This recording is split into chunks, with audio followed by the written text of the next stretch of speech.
do it. Hello, and welcome to And Away We Go F1 Podcast, a Formula One podcast that goes beyond the track limits to talk about travel, food and lifestyle surrounding the sport.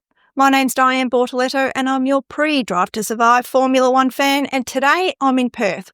And I've got a very exciting guest for you today, Chris Holding. He is the owner of Palm 7 Films, a production company that produces content for brands and broadcast. He's worked with every major UK broadcaster, including BBC, ITV and Channel 4, as well as ESPN, IMG, NewsCorp, Discovery, and in Australia, Channel 7, 9 and 10, and there's a whole bunch more. He's worked on every major sporting code you can think of, 3 years full-time on Formula One, plus more, the World Rally Championship, Grand Slam Tennis, the English Premier League, the Olympics, the Paralympics, and more. What an incredible career, and it's still going. So huge welcome to the show, Chris. It's great to have you here. Thanks for having me. We first met, it must have been 2002, which was my first year working on the World Rally Championship in Perth. Obviously, your career was in full flight then. Just tell us a little bit about how you got started in broadcasting and broadcasting in sport. Sure. Well, thanks. Nice to be here. I started really, I think my interest in motorsports began as a kid. I actually lived in the UK and I lived not far from Brands Hatch Circuit, probably about 15 miles away. And on summer days when races were going, if the wind blew in the right direction, you could hear the engines of the cars. And I was probably 6 or 7 at the time. And, every young kid is massively into, I was really into cars, toy cars, and it just sort of fired my imagination. And I didn't actually end up going to the circuit till I was older, but I would watch Formula One on the television. It was predominantly European at that stage, with a few internationals. People driving like James Hunt, Niki Lauda. I'm that old, and although I was very, very young, and then eventually that moved through into people like Nigel Mansell and Damon Hill. And that's sort of the period when I started to work. I got a job with Star TV in 1995. And one of the first things we did into, Damon Hill won the World Championship in 1996, and he came over and did an interview while we were at Star TV. So I met a world champion in 1995. It was my first pro gig working on the Macau Grand Prix, which Ralph Schumacher won. So working on that event, I was a researcher or production assistant. But it's a street circuit. I was running around the pit lane, getting information, supplying stuff to the commentators and the producers and the exec producer, and spending a lot of time in the press room, the media room, and getting results. And it was just it was like being on a movie set. It was everything you think motorsport is. I got totally hooked up in it. And from that point on, I really knew that it was my goal was to try and get into Formula One. Wow. So how long did it take you to get into Formula One? It took a while. I mean, it was into all motorsport, but when I worked at the BBC, I was doing things like British touring cars. I did World Superbikes, MotoGP, lots of things around the Emirates, and I was interested in all of those things. I also started working on the World Rally Championship, but it was a post-produced show, not live. So I would go out to events and record, and then come back and make a show after the event. And I was having dealings with some Formula One people, and I enjoyed rally. It was great. In fact, there's a real synergy between the World Rally Championship and Formula One. You've got people like Nick Fry, who went on to BAR Honda. You've got Dave Richards, who was also BAR Honda. You've got Jean Todt, who was the former president of the FIA, used to be a rally co-driver. Lots of crossover. Gunter? Was it Gunter Steiner as well? Yeah, Gunter Steiner, exactly. Yeah, exactly. He was, I think, with Ford Rally Team. I used to deal with Gunter a lot then. Yeah, so there's always been a lot of crossover. In fact, Robert Reid was working for the FIA as Richard Burns' co-driver until fairly recently. So, I was having dealings around that. And then 2005, the contract with ITV ended. It had been on Channel 4, then on ITV. And a slot became available to work 2006. So my first season doing Formula One full time was 2006 with ITV. And it was a great great time to start because it was the great years, the year Alonso got his, I think, second title. But on top of that, Lewis Hamilton was just starting. And one of my responsibilities, even though I was doing Formula One, was also making a post-produced show about GP2, which is the feeder series for F1. So that was Lewis Hamilton's debut year in GP2, and I charted that and spent lots of time with a very young Lewis Hamilton. So that was the first year, 2006. Wow. And then you did 3 years full-time on Formula One. But before we talk about that, let's just tell us a little bit about a young Lewis Hamilton. When he entered Formula One, I thought, oh my God, this is the poster kid for F1, for the future of F1, a rags to, not riches, or riches now, but at the time, like a rags to riches story. Like he came from nothing, just didn't fit the usual mold of what a Formula One driver was. And he was just so humble and so grateful. And to some respects, I think he still is a lot more experienced, obviously, with 7 titles to his name. But yeah, tell us about your experience working alongside a young Lewis and his family. Yeah, he was great from the outset. I mean, he's very family focused. He would often have his half brother with him, his stepmother, and then his dad, Anthony Hamilton, was very hands-on at that point. I think he still managed him up until around about 2010. So I spent quite a bit of time with Anthony. Lewis's time was fairly scarce on the ground, but he always made a lot of time for us. He was competing with Art GP, and in fact, the sort of 2 team bosses of that were Nicolas Todt, Jean Todt's son, who was also Felipe Massa's manager at that point, and the team boss of Art GP was actually Frederic Vasseur, so the current boss of Ferrari. So those guys go back a very, very long way. Lewis got the crown that year, so he won, and I think Nico Rosberg had won the year before. We spent a lot of time with him. We did stuff, I remember filming stuff around. He had a Winnebago for Silverstone Grand Prix. He was staying on the circuit in a Winnebago.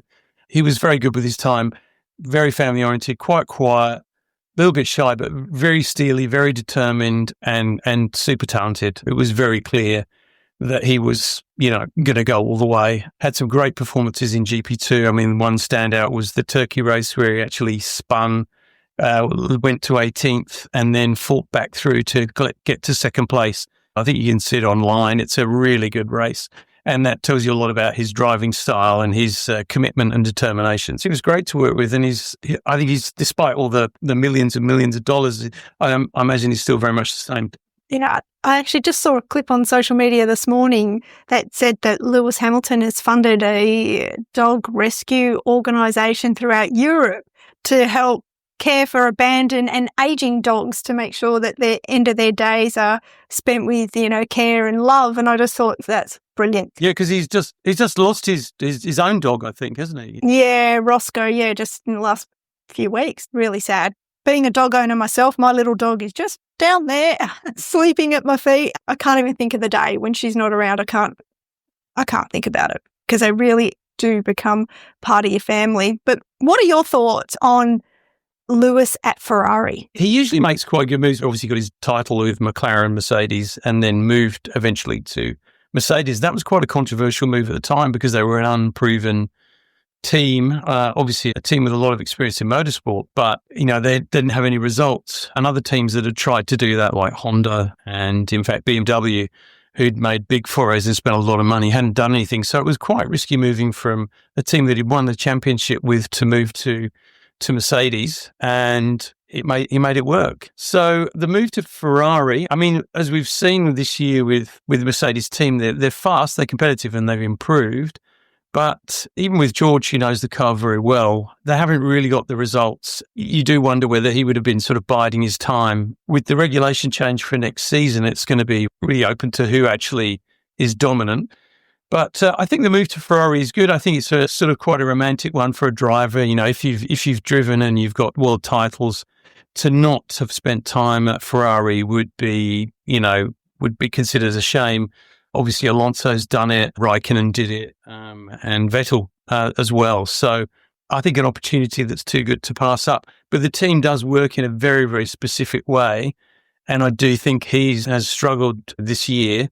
But he's a great driver. I'm not quite sure what the reasons behind that would be, but I do know that he'd be giving it his all. And And it's going to be very interesting to see what happens with the new regulations. I mean, one thing I really like is changes. I think those two dominant periods, the dominant period for Mercedes and the dominant period for Red Bull with Verstappen, I think it's not so good for the sport. I think it's best when there's good competition and you've got different manufacturers and marques being able to take wins. I think a return to that would be good. And clearly Ferrari, McLaren and Red Bull are very, very close at the moment. So those new regulations will be interesting. We'll see which driver style it suits and who adapts the quickest.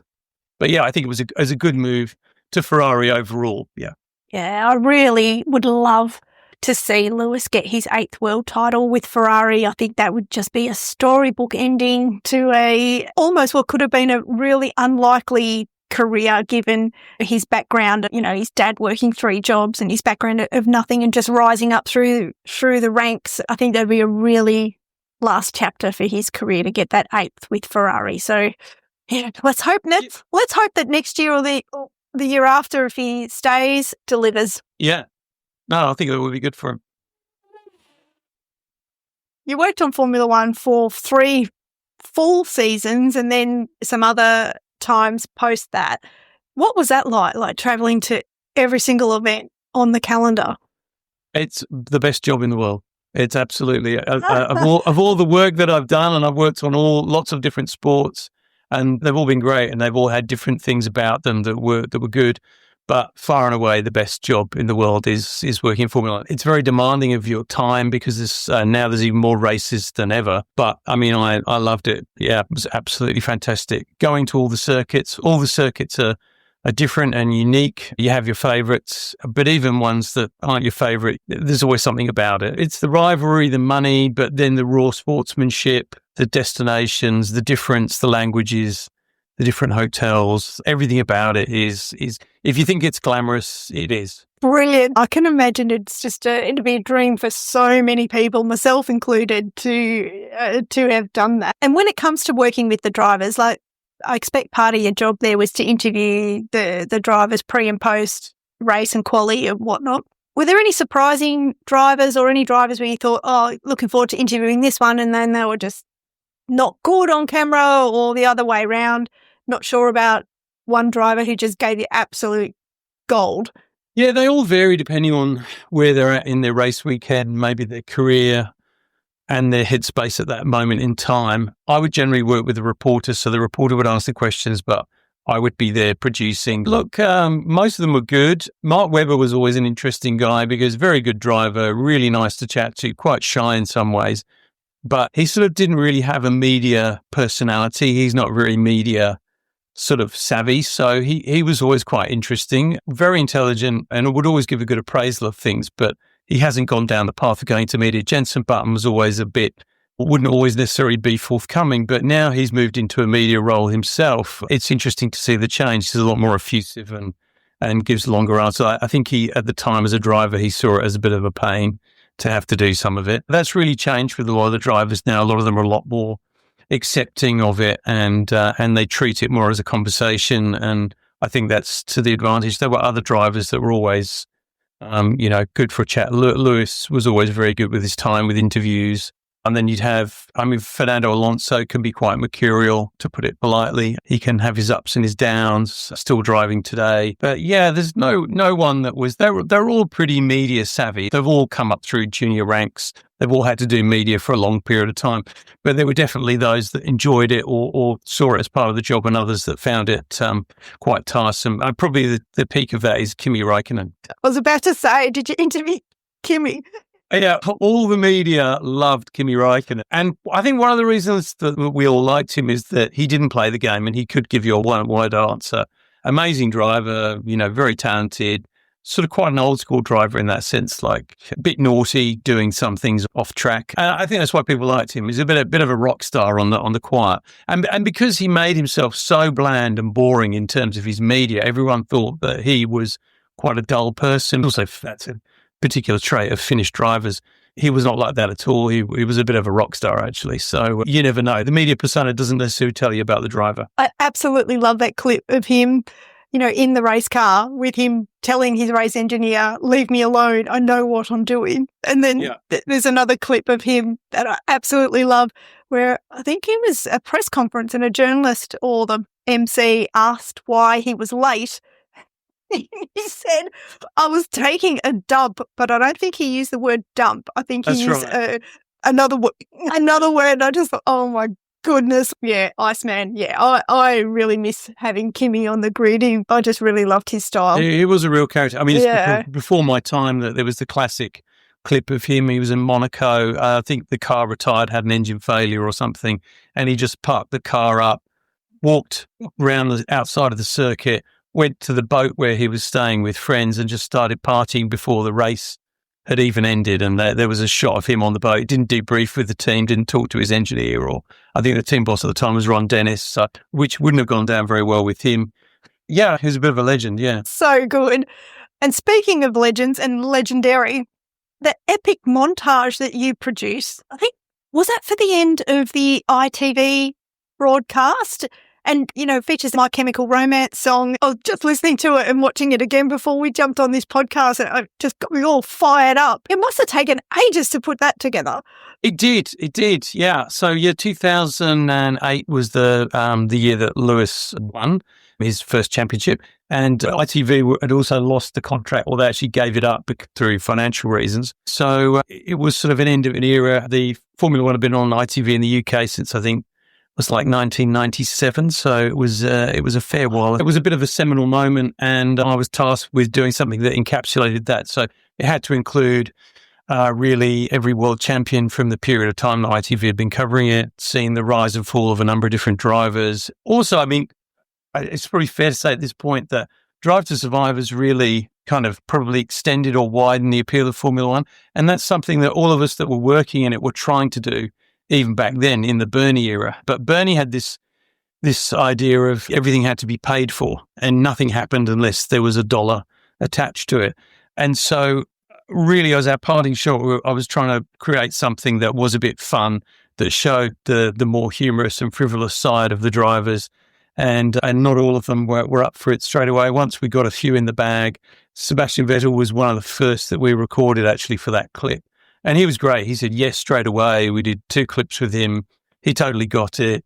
Other people were a bit more nervous. I remember Jensen being a bit nervous. Rubens Barrichello was very up for it and kind of got Jensen into doing it.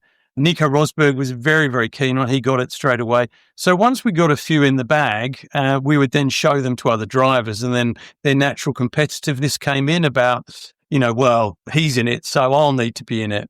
Again, the only one who didn't follow that was Kimi Räikkönen. Oh, gosh. We got most in there. We got Mario Tyson, who was the boss of BMW, who was in it. But it wasn't just about Formula One drivers. It was about everyone who works here. We had catering staff. We had race engineers. We had TV presenters. There were all sorts. There were also seminal moments during that period of Grand Prix racing. So it had to encapsulate all of those things. So it was a real mix, very eclectic, and it had to be driven by this song, which is excellent. It sort of took on a life of its own. It took about probably all up 3 to 4 months to film it across various different Grand Prix locations. It was good to do. I really enjoyed doing it, and it was sort of a fitting tribute for our time. I saw a part of that clip, because the whole montage goes for about just a bit under 4 minutes. And I saw just a part of that clip with the drivers lip syncing to that, awesome rock song on Instagram. And I was like, oh, this is so cool. Like, how have I not seen this before? And then here you are, the guy behind it. Yeah, it's brilliant. I'll put a link to that in the show notes, and make sure you click on that if you love Formula One. And if you've been a Formula One fan for some time, you're going to love it if you haven't seen it already. Yeah, Coulthard and DC and Webber are both in it as well. They were great. They were very hands-on with it. It's taken on a bit of a life of its own. I had some people contact me about it and say, you do know this is still kind of like trending around the internet every once in a while, which is nice to know. Like I said, I didn't actually realise that was you who had produced it when I saw the clip. Oh, it's brilliant. So make sure you check that out, guys. But speaking of music and Formula One, you also worked in Singapore on F1 Rocks. Who was involved in that? And tell us what F1 Rocks is. That was another very insane project. It was great because I've been working in Formula One. I was still doing some stuff for the BBC, who had taken over the Formula One contract. So I was doing odd rounds for them. And then my old company, North One Television, had got this project where Universal Music were fusing with Formula One. It was a deal where Bernie was trying to make more money. And they were trying to bring rock and pop acts into Formula One weekends for making money. And so they wanted to try a program where they would have a synergy of two of the most time-poor people in the world, international rock stars and Formula One drivers. So that was the blue sky thinking behind it, was let's take these two incredibly time-poor people and put them together in a show where they have some sort of cross connection. So the show had Beyonce, Gwen Stefani, no doubt, were in it. We had ZZ Top, Simple Minds, rather bizarrely, all sorts of people that were playing in the Singapore Grand Prix 2009. And we had Mark Webber doing stuff with some actually Australian stuntmen. He did a fake sort of fight with a ninja in the show. We also had a radio-controlled car battle between No Doubt and I think it was Adrian Suttle at the time. It was with Force India at that time. It was a crazy show. Some of it was filmed before, some of it was filmed while we were in Singapore. A real mixture. And again, it was part of this sort of trying to move towards a drive to survive, that the drivers are interesting people and do things outside of it. And we had the Black Eyed Peas doing a pit stop challenge. We had Fergie and will.i.am in the pit lane doing that. It was a really fun show to work on. Took about 3 months in total, if I remember correctly, and trying to, again, persuade different manufacturers to get involved and to not be shy, to not be embarrassed, and to take a bit of a risk and do something fresh and new. So it was fantastic. It was a good gig. And like Singapore still puts on like mega music shows and concerts as part of their Grand Prix weekend. Yeah, they had Elton John this year. Yeah, it doesn't get much bigger than that. Yeah. Well, you also work with Ted Kravitz, who's, of course, part of the current F1 broadcast that we get here in Australia on Sky Sports. And you've also told me about a tribute that he's given you in his book. Oh, well, yeah, Ted actually contacted me recently because he's got a book out, which I'm F1 Insider, Notes from the Pit Lane. And he referenced the video that we've already spoken about, which was quite fun. So I was having a chat with him. He's been in F1. He started before me. He was, I think, in ITV from 1997. He did all that whole period before I joined. And then when the contract changed from ITV to the BBC, he stayed with it. And now he's carried on through to Sky. So, I mean, without embarrassing him, he's probably been there for, well, a while. Yes. So he obviously felt it was time to do a book. I haven't read it apart from the mention that he sent me in there, but I'm sure there's some fascinating insights. He's been there for all this time, through all those different broadcasters and through all those different Grand Prix. So, yes, probably worth checking out. He'll enjoy that I'm giving his book a plug, I'm sure. He'd have stories galore, particularly of the, I don't want to say olden days, but, 20 years ago, I guess, probably when there were less restrictions around or less social media presence, when the drivers could get away with more than what they can now. Going back to, James Hunt, like that era where, F1 drivers, not all of them, but a lot of them were party boys and partying. And now they're all kind of sensible and in lovely long-term relationships. That's all great to see, but I wonder whether the change of era, I wonder how much influence social media has had on that, in that you can't really get away with a whole lot now because everyone's got a camera in their pocket, right? So absolutely, yeah. Things have changed. No, he would have seen a lot. And I should reference that Ted was actually one of the presenters of GP2 in Lewis's season-winning year. So it was Ted and Louise Goodman would rock and roll between being the presenters. So he spent a lot of time with Lewis back then in 2006 as well. But yes, social media has definitely changed. I guess, as you say, everyone's got a camera in their pocket, and there's situations where drivers have got a speeding fine, or there was an incident recently, I think, where Lando Norris had lent one of his cars to a friend and they pranged it. And little things like that would never have seen the light of day now appear. So yeah, I think they're a lot more careful. I guess with more money and more power comes more responsibility. So yes, but it's a lot of weight to put on guys who are effectively 21, 22, 23. I'm not sure that I would have been that sensible at that age, but yeah. Same. Yeah, it is a lot. I often hear about the commentators and then they talk about people like George Russell now being a leader in the Mercedes team. And like, he's still, 26 or something? Like, it's so young, even though they are experienced, to be part of the senior management team of an organisation that's got 1,600 people, 2,000 people, whatever that may be. It's mega. That's huge. Absolutely, yeah. No, it is. Yeah. And so many sponsors, a lot of reputations on the line, all encapsulated. I mean, it is very much a team sport, team effort. But at the end of the day, if the guy in the cockpit doesn't produce the goods, then they don't last, and neither does the team, neither does the manager. It's very cutthroat. I think it's one of the things that if you're not involved, it is interesting. But I mean, these are all people's jobs and livelihoods on the line, whether they're race engineers, drivers, or whatever. I sometimes think it's interesting if you think about the numbers of drivers that were good and were around F1 that are no longer there. The Pastor Maldonados, the Timo Glocks, lots and lots of drivers that were there for a while, Nick Heidfeld, people like that who are good drivers, but it really is the pinnacle of motorsport, and to stay there for a long time, you do need to be really good. So yeah, it speaks to people like Alonso, Raikkonen, Hamilton, Verstappen. They all have something. All of the drivers in Formula One are very good, but only some of them, really rise to the level that those guys do. And speaking of drivers, do you have is there a driver that you follow closely that you barrack for or a team? Yes and no. I mean, I've always kept fairly neutral. It's not like soccer where you have one team, and there's always a nostalgia and a passion for Ferrari. They're a great team. I spent a lot of time with McLaren, Mercedes, less time with Mercedes, a fair bit of time with Red Bull. Red Bull, again, were a great team when they came in.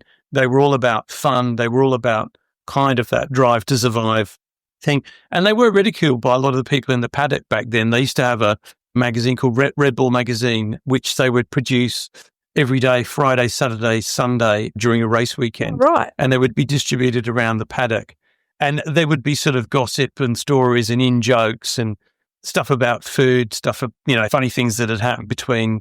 But it was produced very, very professionally. And a lot of the people in the paddock at that time, in terms of the team bosses, weren't very keen on it. But it started that movement towards a slightly freer, slightly more, embracing the entertainment factor of what's going on.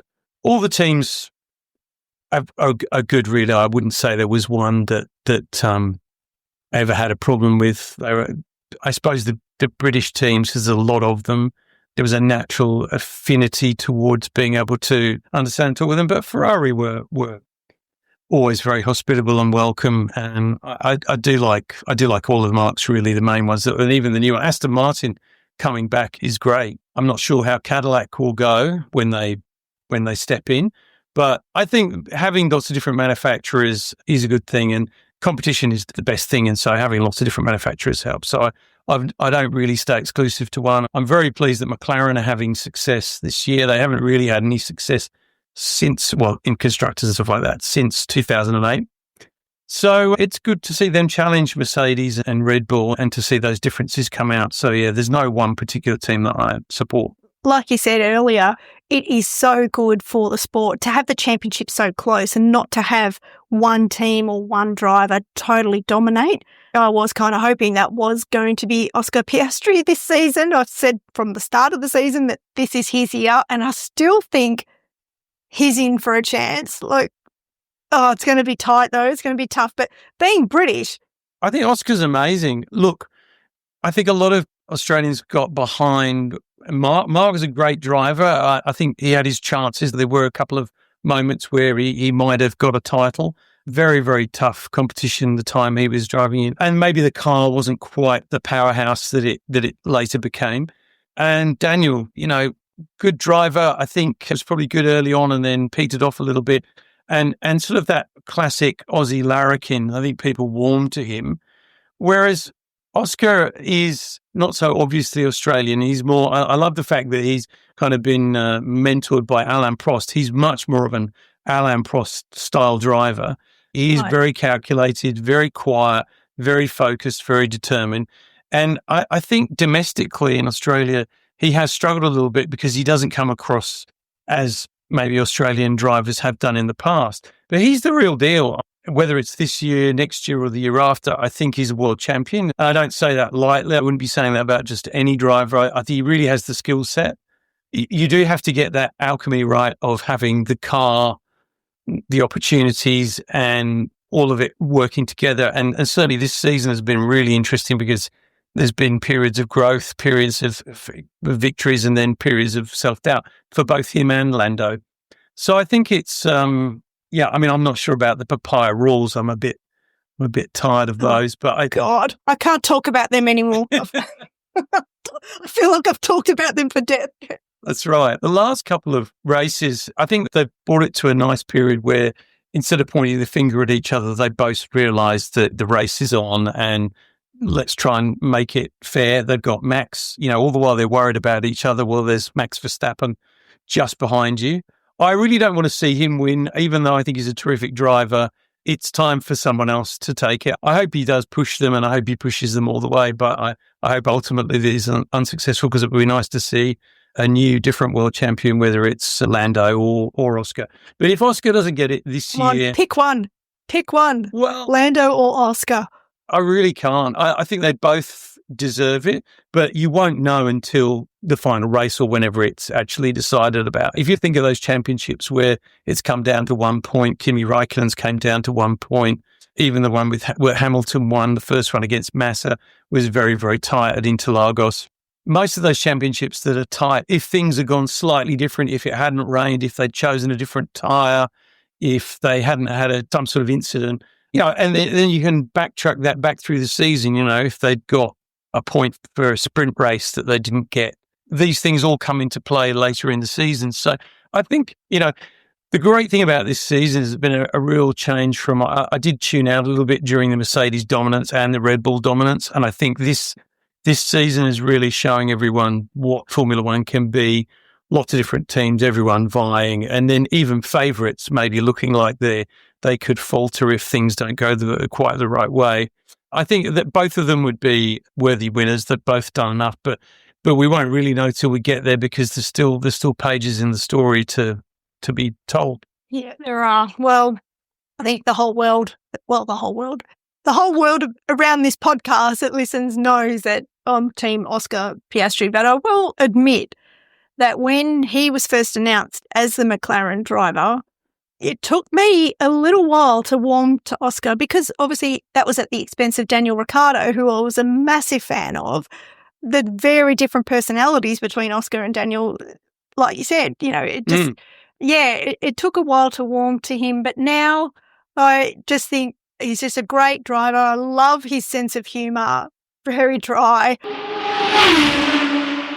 Chris, I did want to ask you about Drive to Survive. Like it's come up a couple of times. And when I worked in London on the Orange Arrows account in a PR agency, part of our brief was to get the team off the sports pages and into the lifestyle pages. Like you said, like widen the audience, which Drive to Survive has done very successfully. What are your thoughts on that, on Drive to Survive? Do you wish that you had worked on it? Sort of yes and no. I mean, that's what we were all, as I mentioned before, we were trying to achieve. We were all moving in that direction, and within the constraints of the Bernie Ecclestone era. And so I think it was important to see that some of the drivers do hang out, that they do have a natural, friendship or relationship. And that is in itself interesting. And some of the things that they get up to, some of the training that they do, all of that stuff is interesting. Drive to Survive, I do like. I guess it depends on the season. But I think journalistically it can be a bit wobbly sometimes, which is just a professional thing. And also, whenever you're post-producing something, which that whole series is, it is, in some senses, easier to predict the narrative. It's harder to do it live than it is to give something a narrative. It's quite easy to do that after the event, because you can film around it subsequently to make it make sense. So it is something that needed to happen, and I think overall they did a good job, but I think journalistically they take a few liberties with the timeline of how things are going, and they sort of up the ante on some things. But overall, a really positive force, engaged with more people, with younger people, with women, with a wider demographic, And it's allowed personalities of the drivers to shine. It also doesn't hurt that you've got a new crop of drivers that are a lot more happy to do that sort of stuff. And like we said earlier, I do not see Kimi Räikkönen on Drive to Survive. It would have been one of the shortest film clips ever. Overall, I think it's good, but I do think what Formula One as an organisation have done moving forward, perhaps they're trying to take some of that essence and do it live, make the races more interesting. I hope they don't go too far. There's a lot of rule changes and a lot of regulation changes coming up, so it remains to be seen. Hopefully we don't lose the essence of a lot of new circuits or in new areas at the expense of perhaps some of the older circuits. I guess we'll see what next year brings.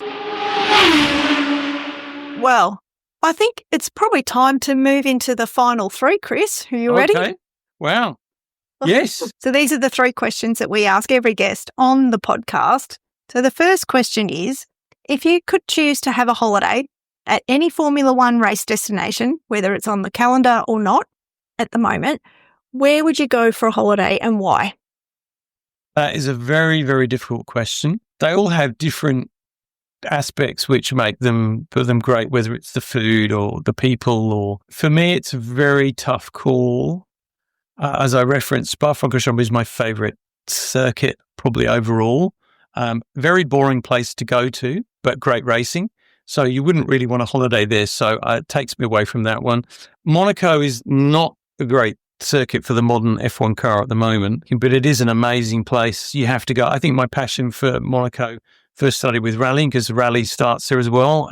So I went there many, many times with rallying and the place is just nuts about motorsport, and it's an unusual place during a Grand Prix weekend. It's full of some of the most, it's just a crazy, there's no other Grand Prix like it. So I suppose if I was going to come down to it, you have to experience a race weekend in Monaco. You don't necessarily have to stay in Monaco. It's quite nice to stay outside and come in. But if you are lucky enough to stay in Monaco, it's just crazy. The people walking around, the promotions, I can't describe it really. Obscene wealth. Obscene wealth. The helicopters, the boats, the super yachts. It has to be experienced. It's something quite unique. So, and it's something that's been in lots of motorsport films. So if you go back to things like the movie Grand Prix itself, when I first got to go there during Grand Prix weekend, it's very special. So probably that one. But I will just make a quick mention of Monza because I love Monza. It's an amazing place. It's the home of Ferrari, really. And it's a great circuit. You've got the old banking there, which you can still walk on. And the food is obviously amazing. It's just very, very Italian.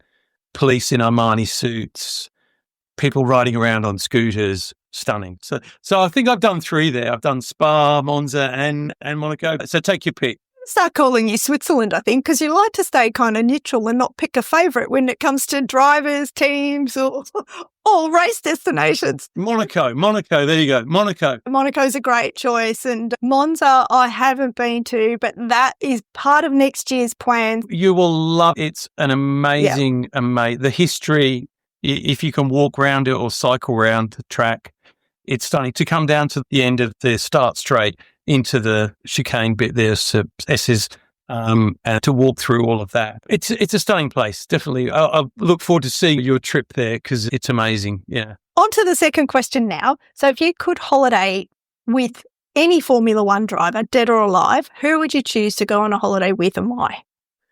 I thought long and hard about this, and I've come up with Graham Hill. Right. Damon Hill's dad. So obviously I never met Graham. I've heard many great stories about him. I've seen him talk things that he said. He was very, very witty, very clever guy, a bit of a playboy. He was hanging around with Sterling Moss, and it's probably that golden era where Formula One was very, very dangerous. It would have been very different to the Formula One that I have known and that we know, but share some DNA from that time. And I think that he would be a very interesting person to go on holiday with. So, yeah, but tough choice because there's so many others. I mean, James Hunt would be a natural other person, but I don't know whether I could keep up with him. Graham Hill. Graham Hill. Great answer. No one has said Graham Hill before, so that's a first. Great answer. I will make an honourable mention of Jackie Stewart as well, who I have met and is an amazing raconteur and has so many stories. So if you wanted to go on holiday and just listen to great stories about Formula One from his era and before and after. Jackie Stewart is another great guy. But anyway, I'm still sticking with Graham Hill, though. Mr. Switzerland coming out again. Yeah, Jackie Stewart would be great to just sit at a dining room table and just listen to him hold court with a glass of wine and Absolutely. scotch or whatever he drinks. It had to be an amazing experience. And if you could cook any dish from a cuisine from a Formula One race, what would you choose to cook and why? Probably take back to Monza and pasta. I'd probably do something pasta, something classic Italian dish. All the motorhomes serve pasta, whether they're McLaren or Aston Martin or Ferrari, they all do it. So, and they all do it very, very well. So there's always pasta, but pasta at Ferrari is, you have to experience it. I can imagine, like being Italian background myself, they would not be messing with the classic Italian dish, and any pasta that's served from the Ferrari team, I can imagine would be absolutely exquisite. And again, a game-changing thing Red Bull did was they would bring in a chef for each Grand Prix weekend, and they were usually Michelin-starred or something, and they would do the food for the team and for visitors throughout Grand Prix weekends. So that was a big change that Red Bull brought to food in the paddock, was by bringing different... Like a named chef? You named chef, yeah. Every weekend, different one they would have. So I see Gordon Ramsay's involved in Formula One now, like I think so, yeah. in a culinary sense. Yes. I'm not sure exactly what his job title is, but you're right. I think they do have like a Ramsay kitchen, yeah. Fabulous. Well, Chris Holding, what a great chat. So many good memories and good stories, and I've loved every second hearing about it. Thank you very much for being a guest on the podcast. Thanks for having me. I really enjoyed it. Thank you. Fab.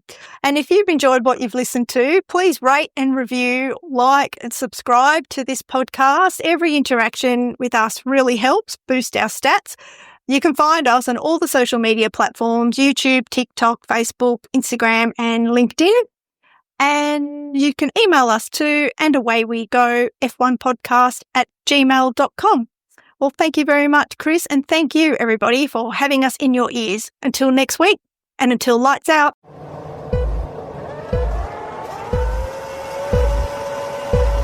And it's lights out, and away we go. And Away We Go podcast is produced by Diane Bortoletto. Let's do it.